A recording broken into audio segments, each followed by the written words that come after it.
Kalau bujang santuy, lu ada nggak barang yang jangan sampai dipegang orang, takut kotor?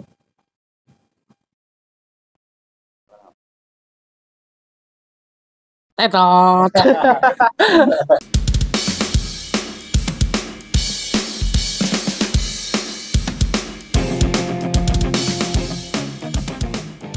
Halo Oke. sobat bujang, sorry nih terlambat. Ya, Gara-gara kayaknya gua ada OCD nih. Tadi gua balik lagi dulu ke rumah ngecek pintu. udah gua kunci belum gitu, makanya gua telat. Jadi ya mohon maaf ya. Gitu.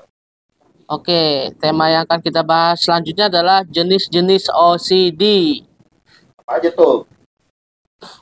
1. Takut kotor. Salah satu jenis OCD yang umum terjadi menyebabkan pengidapnya merasa takut terkontaminasi atau takut kotor. Hal itu membuat seorang OCD enggan menyentuh objek yang mudah disentuh orang lain. Bahkan, pengidap gangguan ini mungkin memiliki keengganan untuk bersalaman. Coba bujang santuy salaman sama gue. Ada perasaan kotornya. Jijik. Enggak, kotornya enggak. Berarti dia enggak ya. Normal berarti. Tuh. Sirene. Apa itu? Pertanda. Berani kotor itu baik. Berarti kotor itu baik. Iklan Itu tuh. baik. Gitu. Baru salaman bujang ini takut kotor nggak mau? Biasa aja. Saja, berarti enggak ya? Enggak. Kalau gue cium tangan nih berarti ya. Hah? Cium tangan tuh.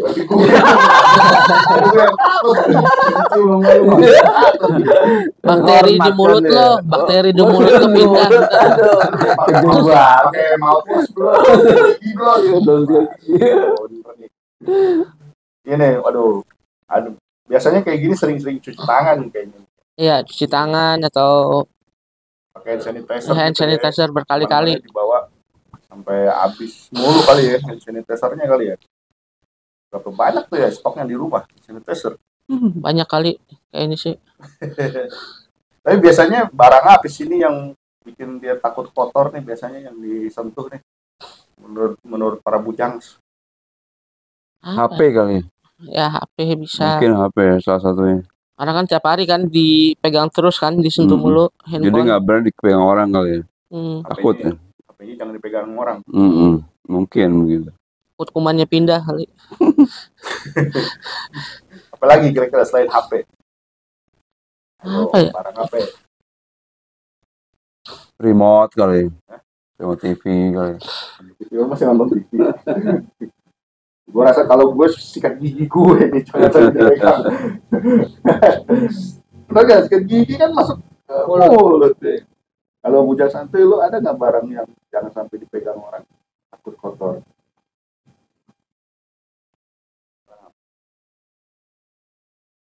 Tetot.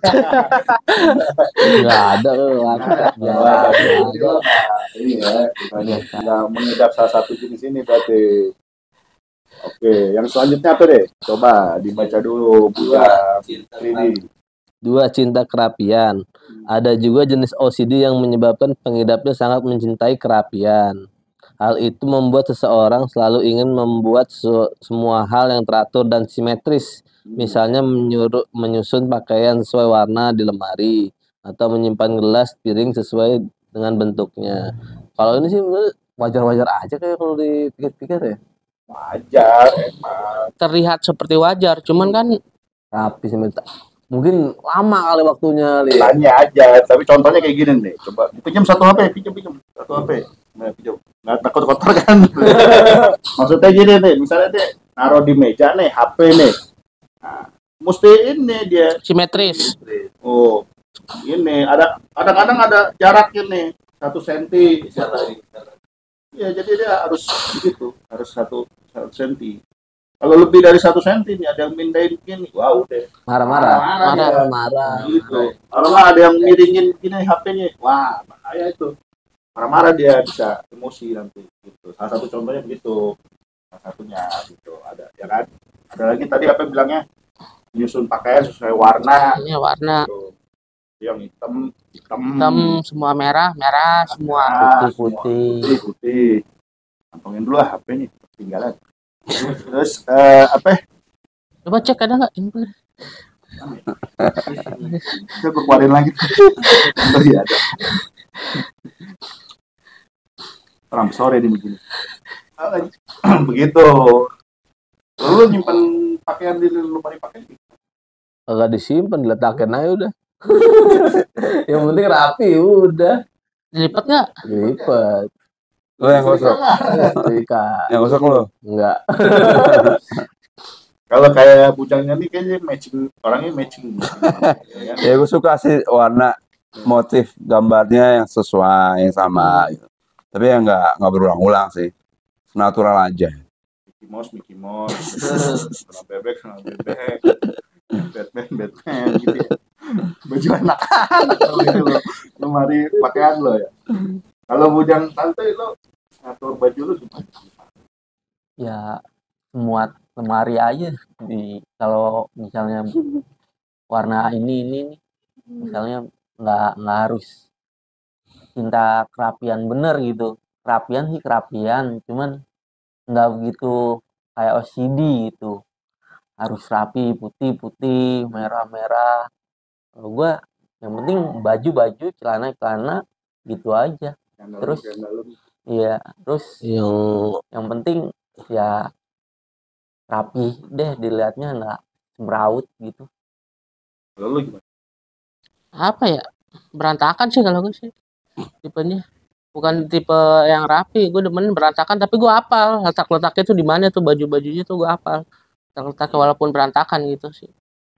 Nggak diurutin sesuai warna gitu. Enggak sih, kagak diurutin sih. Jadi campur tuh. Campur semua. Baju celana pendek, kolor, Iya, bagus. Dicampur semua. kaki. Iya, campur. Kalau gue sih lemari pakaian gue ya paling kaos gitu doang. Nggak diurutin warna. Tapi kalau misalnya mengenai keteraturan, kerapian ini barang yang paling gue suka CD sama kaset. Ini harus gue susun sesuai dengan genre musiknya, yang rock gitu ya, yang jazz, yang pop. Kadang malah urutan albumnya, misalnya album pertama, album kedua, urutin gitu. Kadang-kadang frustasi juga kadang-kadang ngurutinnya, kan ngurutin nih beli baru, ngacak lagi, disusun lagi, turun lagi. Nah, gitu doang sih frustasinya. Kerapian. Apalagi nih yang selain kerapian? Bujang ini apalagi nih? Tipe checkers. Seseorang dengan tipe gangguan checkers terobsesi untuk selalu memeriksa, apapun selalu diperiksa ulang oleh pengidap OCD tipe checkers. Misalnya mengecek pintu rumah sudah terkunci atau belum, atau kondisi listrik yang sudah dimatikan atau masih menyala. Biasanya alasan tipe checkers adalah ketakutan bahaya yang mengintai ketika mereka tidak memastikan semuanya dalam kondisi yang seperti dipikirkannya. Bila terjadi hal yang tidak diinginkan, tipe checkers akan membuat dirinya bersalah dan patut disalahkan. Ini lo pernah nih kayak begini? Pernah, kalau lagi masak sih. Lagi masak, nyalain. Nggak taunya nggak nyala itu kompor, tapi gue mikirnya gue nyala itu. Akhirnya dikasih keluar dong. Gasnya keluar, pas nyalain kompor lagi nyambung apinya gitu. Nyamber kayak naga gitu. Di udara gitu. Beneran nyamber beneran. Jadi kagak sih, kaget doang. Lah kok apinya bisa gitu, nggak taunya pas dinyalain apinya belum keluar malah gue diemin. Gitu. Tapi untuk sekarang gue kalau nyalain kompor gue cek terus, ini nyala, ini udah mati gitu, harus dicek terus. Sampai berapa kali dicek? Sampai 2 kali sih, nggak sampai berkali-kali sih. Kalau tipe checker ini kan nggak cukup sekali 2 kali ya? Iya, berkali-kali. Berulang-ulang. Maka masakannya udah jadi, dicek-cek juga tuh kompor ya. Biasanya mereka merasa bersalah kalau terjadi yang tidak diinginkan dan merasa patut disalahkan. Jadi kalau misalnya dia udah ngecek kompor tapi tetap terjadi bahaya kebakaran, merasa bersalah banget. Ya. Dan merasa diri dia yang harus bertanggung jawab. Patut disalahkan. Aku pernah nih waktu itu. Apa sih ngecek pintu sih emang. Pintunya udah dikunci nih. Balik lagi udah ke kamar. Udah kunci belum ya? Lupa lagi. Aduh. Ngeri hilang nih barang-barang. Udah balik lagi. Udah di jalan nih. Enggak, udah lagi di dalam rumah, lagi mau ngecek pintu rumah pas malam hari gitu. Balik lagi ngecek lagi pintunya. Sampai 3 kali 4 kali ada kali itu. Iya, ya udahlah akhirnya masa bodoh. Mau hilang ya. Hilang ya, udah masa bodoh udah banyak banget banyak banget. Akhirnya udah tidur aja udah. Cukup ya. Itu gelisah gitu jadinya. Pasrah ya jadinya. Pasrah jadi. Kalau hilang udah biarin. Biarin. Berarti harus diasuransi barang. Iya, tuh bener. Iya. Kayak motor gue nih, kalau di parkiran motor nih gitu, gue suka cek kantong, ada kuncinya gitu. Langsung gitu. Pernah kejadian, mana nih kuncinya nih? Wah, jangan ketinggalan nih, nempel di motor kan. Bener, ternyata untung masih ada loh kuncinya. Wah, lega banget tuh. Kalau sampai hilang, nangis. Asuransinya udah habis. Nggak bisa diganti, ya kan. Kalau baru nyicil doang kan dikasih asuransi kan. Kalau Ujang ini lu gimana? Ngecek apa nih yang lu ulang-ulang? Apa ya? Dulu banget kayaknya paling kompor kayaknya paling. Kompor kalau keluar gimana? Tapi gue tetap ngerusin sih. Tujuan gue udah selesai baru ke rumah agak cepat gitu kan. Udah dimatiin. Itu doang sih, gue nggak diulang-ulang. Ngomong kompor tadi gue nyeduh kopi udah matiin belum. Gue haus. Sama aku juga khawatir kalau misalnya motor parkir itu. Gue kan. Iya, motor parkir khawatir. Aduh, enggak kalau kemalingan. Kalau kemalingan, iya. Aduh, lihat boleh banget. Iya, walaupun enggak kita kuncinya sama kita juga udah. Lu merasanya gimana? Khawatir.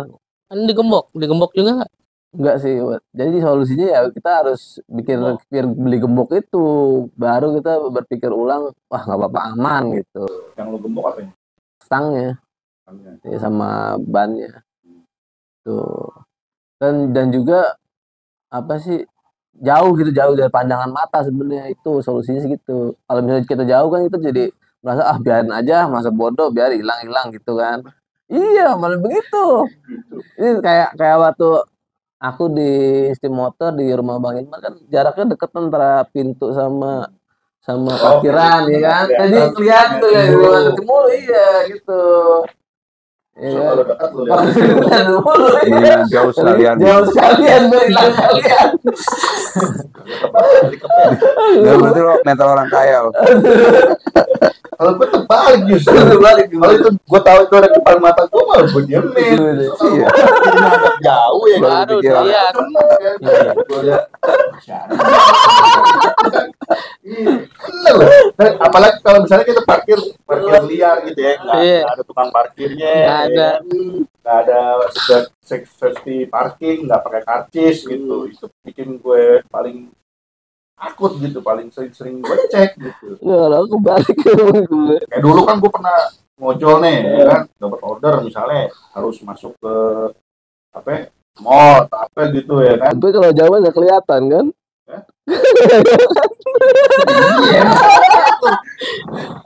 Yang dikhawatirin jauh ya. Dia pas itu jauh. Iya. Balik deh. Yang ada di depan mata lagi. Ya gitulah pokoknya lah. Sampai 8 kali tuh ngecek waktu di Steam Motor tuh rumah Bang Ilman. Ya gue bisa ngebayangin dia lagi. Lihat lagi. Iya begitu benar. Terus kata ininya customer, Bang kerja bener pasti agak keluar nih motor. Kalau nanti gimana ya? Kalau gue sih motor juga sih pernah. Motor nih. Waktu itu motor sama yang Mas Gigi bilang nggak pakai apa? Sama kayak bujang klimis. Oh iya, bujang klimis. Plat nomor lo mati, gue tahu nih. Plat nomor lo mati. Enggak, dulu masih kerja kan. Kebetulan parkirnya di parkir liar. Di situ motor gua kayak ada yang mindahin gitu. Gue mikirnya udah, wah motor gua hilang apa kemana gitu. Tapi ada. Pas gua tanya sama tukang parkirnya sih ada. Terus tenang gua tuh. Terus abis itu helm helm juga buat titipin di tukang parkir kan. Mahal ya. Bangsa 250. Iya. Ya, gua titipin ke tukang parkir. Pas gua mau kan gua disuruh ngambil barang suruh perusahaan ya. Gua enggak disuruh ngambil barang sih, udah pulang cepet. Gua nanya, helm gua kok nggak ada sih? Terus dikasih tahu sama tukang parkirnya, wah helmnya warna apa bang?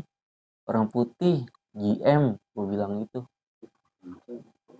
Terus ada tuh yang make katanya, dipakai sama tukang parkirnya. Terus wah gue pulang gimana? Ya udah pakai helm ini aja dulu, ntar habis itu abang balik lagi sini.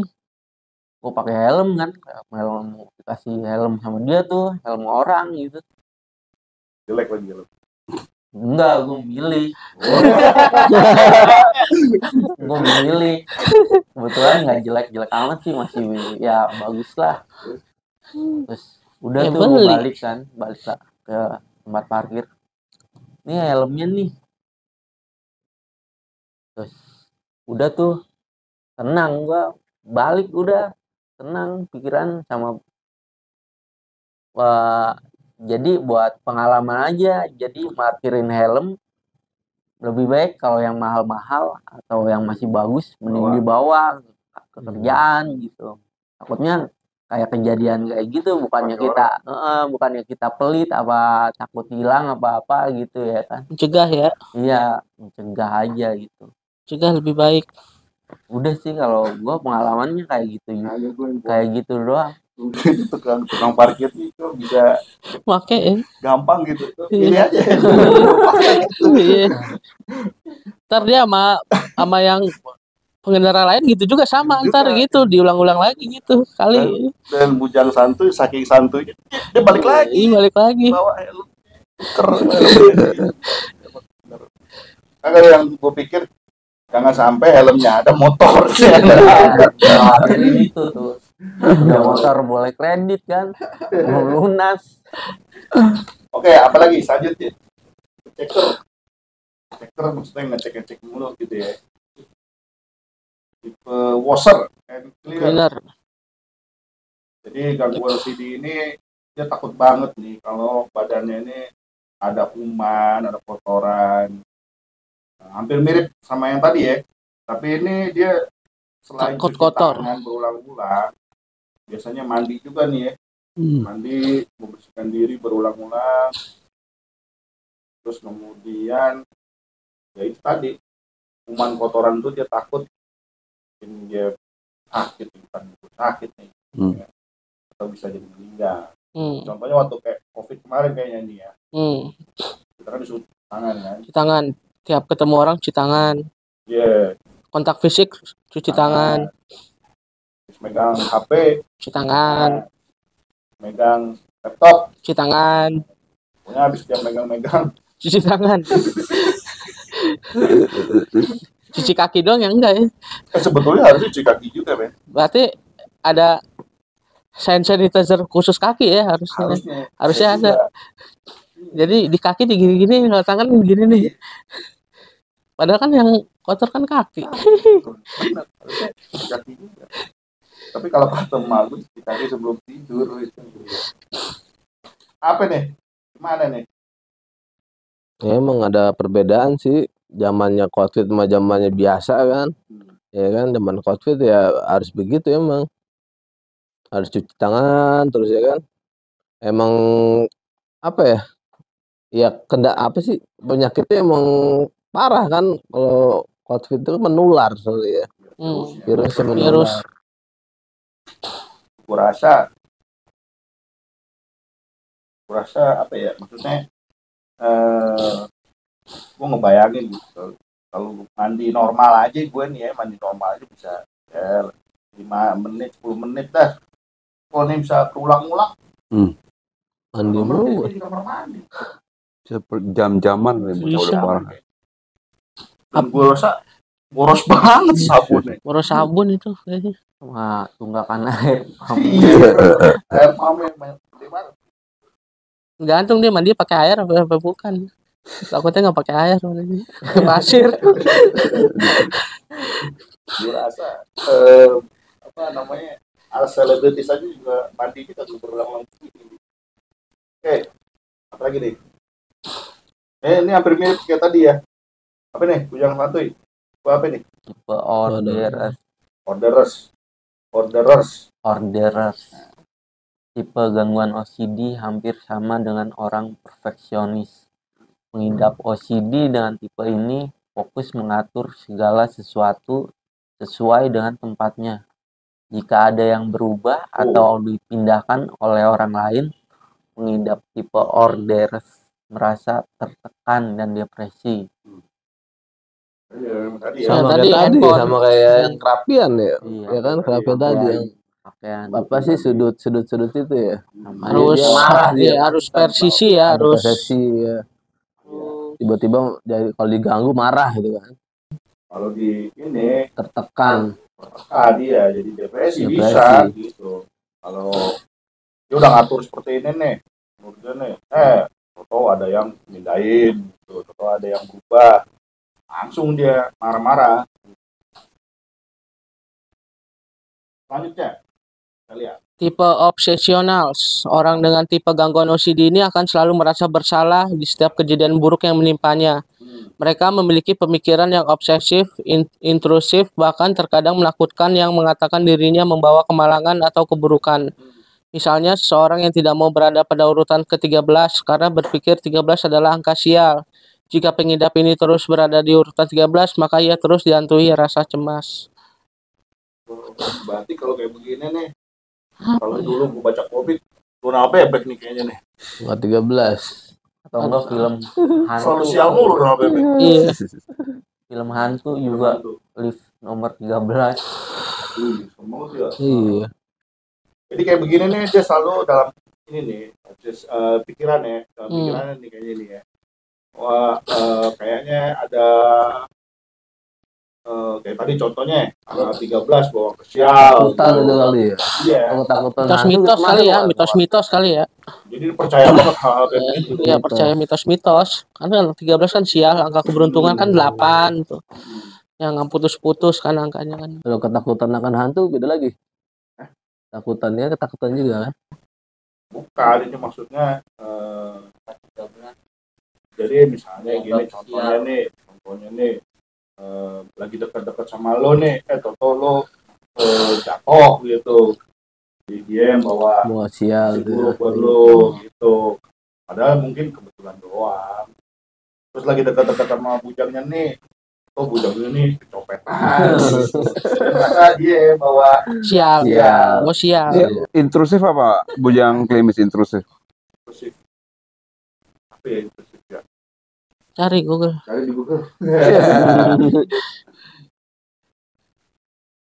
Kalau gue tadi gue jadi ingat yang tipe orderers kamar nih, di kamar gue barang-barang udah gue letakin tuh, walaupun nggak rapi tapi ada gitu sesuai tempatnya. Seberesnya menyokap gue kesel gitu. Ini kemana sih barang ada sih, emang ada, cuma nyari lagi. Ya urutannya iya. Diganggu sama orang lain. Tapi nggak sampai separah banget sih. Cuman kesel dikit doang. Sama kayak tadi. Sama kayak gue juga gitu juga. Yang kalau lu apa tadi? Pakaian udah gue rapiin gitu. Atau ada yang ngacak-ngacak atau nggak ngambilnya sembarangan gitu.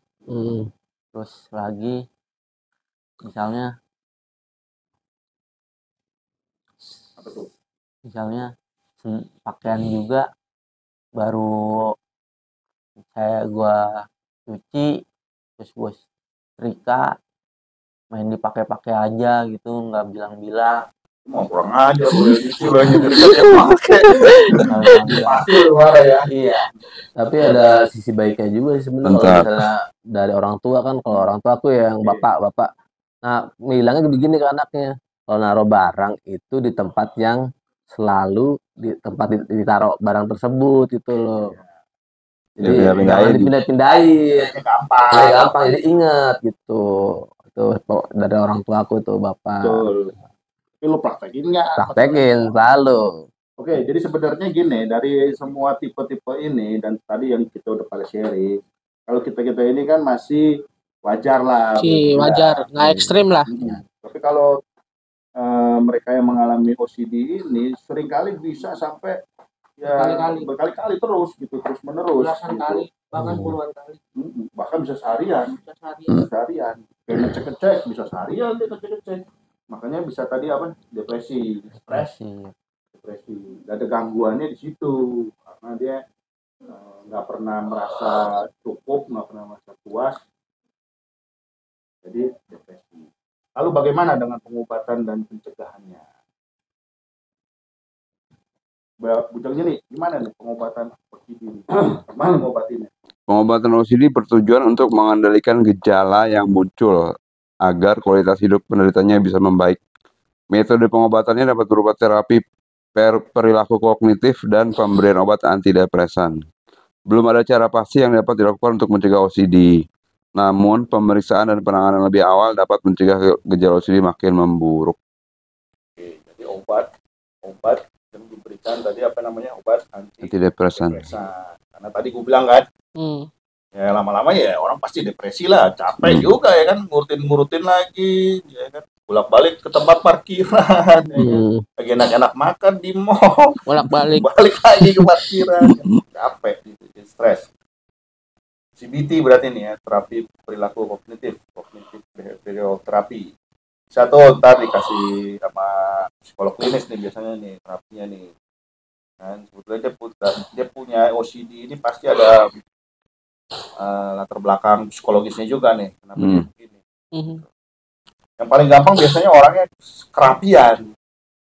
Jadi orang emang dasarnya pengennya rapi. Nah itu udah bisa gejala tuh. Perfeksionis. Bisa. Kalau nggak jijian.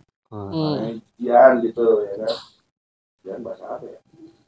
Bisa gaul. Ya orang yang nggak mau kotor lah gitu. Ya. Jadi obat ini cuma untuk mengendalikan aja ya. Belum ada yang pasti gimana menyembuhkannya. Oke, selanjutnya. Nah, gimana nih?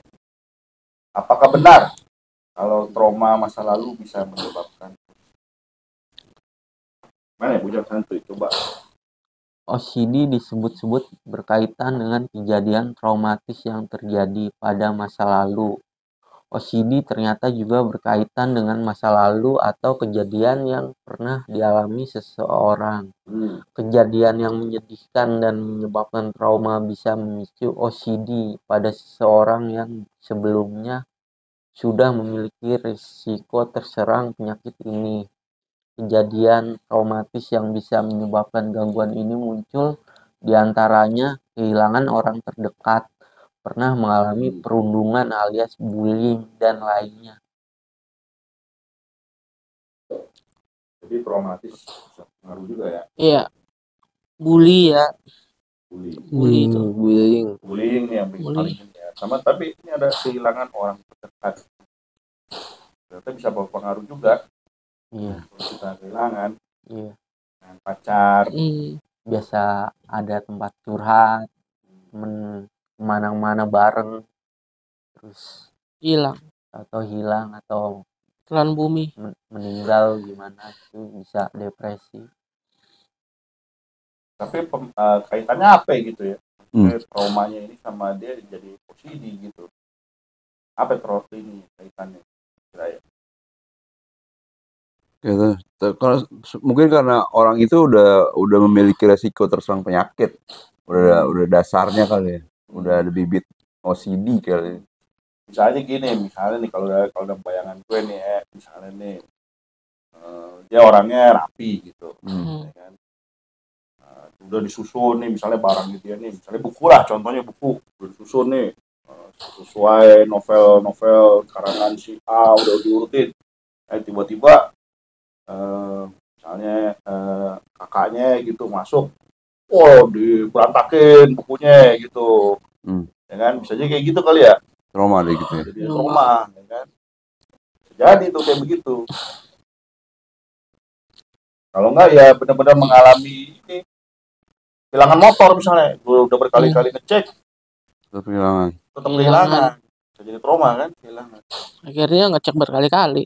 Iya, akhirnya Gitu. berikutnya dia jadi lebih berhati-hati lagi, tapi jadi berlebihan gitu berhati-hatinya. Mungkin ya kaitannya sama trauma kali ya. Oke. Yang terakhir, karena faktor yang ada dalam diri sendiri. ya. Jadi OCD ini resikonya ini pengaruhnya sangat besar juga dengan kepribadian seseorang. Seperti gue bilang tadi itu kan dia rapi, Perfeksionis. yang santuy ini, rapi, pakai topi, teliti, disiplin, perfeksionis. Nah, hati-hati nih kalau ada punya kepribadian kayak begini nih.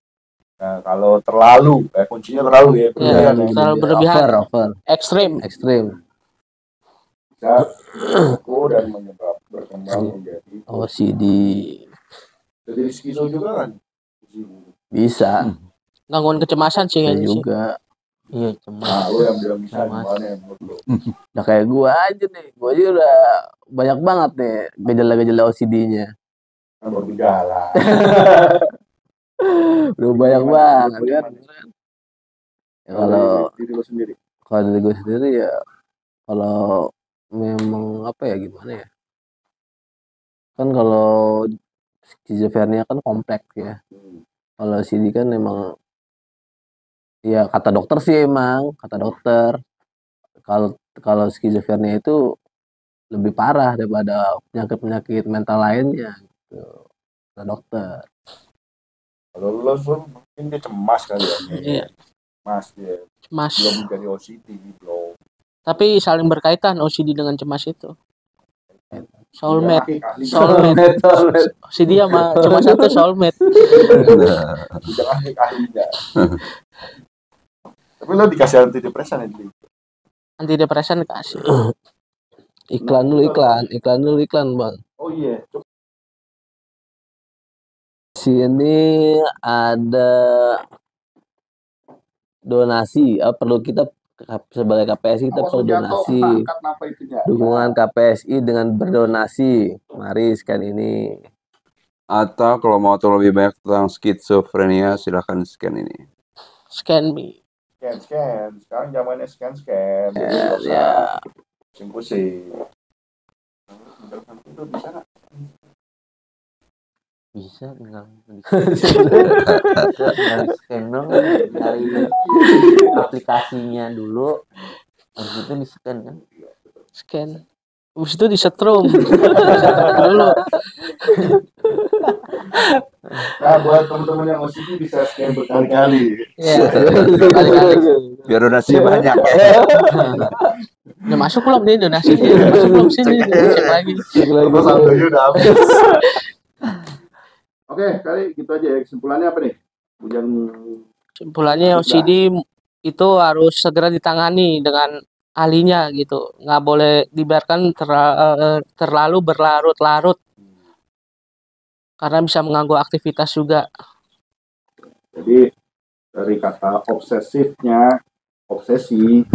nah, yang menjadi obsesinya adalah tadi itu keteraturan, ya kan, kerapian. Yang perilaku kompulsifnya adalah yang berulang-ulang tadi, gitu. Dan menjadi gangguan, menjadi disorder karena ya tadi jadi bikin frustasi, jadi bikin stres, akhirnya jadi ada depresi, dan akhirnya juga jadi mengganggu aktivitas dia. Lu bayangin aja mau berangkat kerja atau mau berangkat ke sekolah, bolak-balik cekin pintu, udah nyampe kantor, balik lagi. Cekin ya. Cek motor. Nah, udah juga ya kan? aman apa belum? Nah, udah di parkiran, udah di restoran, udah parkir. Balik lagi di tempat parkir. Capek, repot jadinya. Oke, terakhir kita mau ucapin apa nih? Ada sahabat Bujang, salam sehat jiwa. Salam sehat jiwa ya. Bareng-bareng kita. Ya. Komando siapa? Saya deh. Oke. 1, 2, 3. Salam sehat jiwa.